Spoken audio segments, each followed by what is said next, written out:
Let's talk about journaling. Not the TikTok aesthetic kind with mood trackers and pastel pens. We're talking decades of emotional rawness, 30-plus volumes deep. That's Matthew McConaughey's inner archive. All right.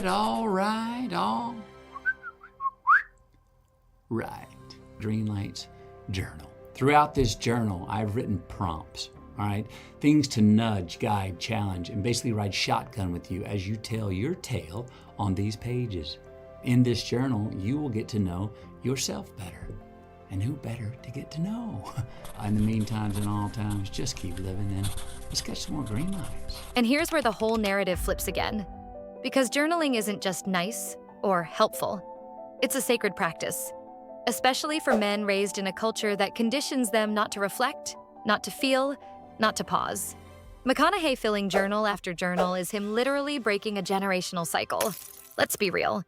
Most dudes are taught to push it down, numb it out, or turn every emotion into either anger or productivity. But what happens when a man sits with his thoughts, tracks his patterns, explores his fears, and documents his inner world with zero audience in mind? You get someone anchored, grounded, sovereign. McConaughey's 30-plus journals aren't just a hobby. They're evidence of an internal devotion. He's been coding his psyche, mapping his soul, and processing his shadow for decades. You've been keeping a journal for 36 years?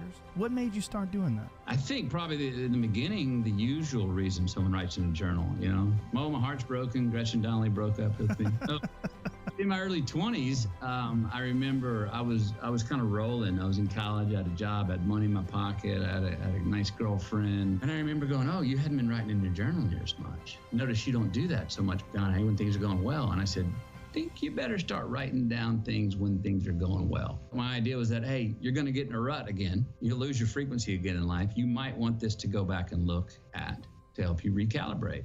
And that proved to be true. And the wildest part? He wasn't doing it for a memoir, a movie, or a brand. It was private, unseen, which makes it powerful. Because divine masculine energy isn't performative. It's present. It's quiet mastery. It's doing the hard, unseen inner work so that your outer world doesn't spin you around. These journals laid the foundation for Greenlights, sure. But that book wasn't a flex. It was a transmission. The product of thousands of pages of spiritual data collection. The masculine urge to build, structured into something reflective instead of reactive. And journaling? That's alchemy. You take chaos and give it form. You write your way through the fog until the patterns emerge. That's the sacred order masculine energy craves, but rooted in introspection, not control. McConaughey's emotional clarity, his signature calm, his magnetic presence, it's not luck. It's the result of consistent integration. Every page he's written is another rep in his emotional gym. He's not guessing who he is. He knows because he's studied himself in silence. Anybody who's ever kept a diary, what's the old sort of nostalgic idea of a diary? You go there when you're in pain and you share thoughts that you don't want to share with anyone else of those reflection. And I did used to, for some reason, I don't know why, but would force myself to write every day, no matter how happy I was. And I didn't a lot of times want to go write when I was happy because I was like, no, I don't need to write it. I don't need to become conscious of it. I'm having too much fun. It's getting in the way. Come on, I'm doing it. It's living, it's happening. So yeah, that Zen vibe everyone projects onto him, it's not a brand. It's a blueprint. And now that we know he's been meeting himself on the page for decades, what happens when that inner clarity collides with outer action? Let's talk about the time he cut ties with his own talent agency.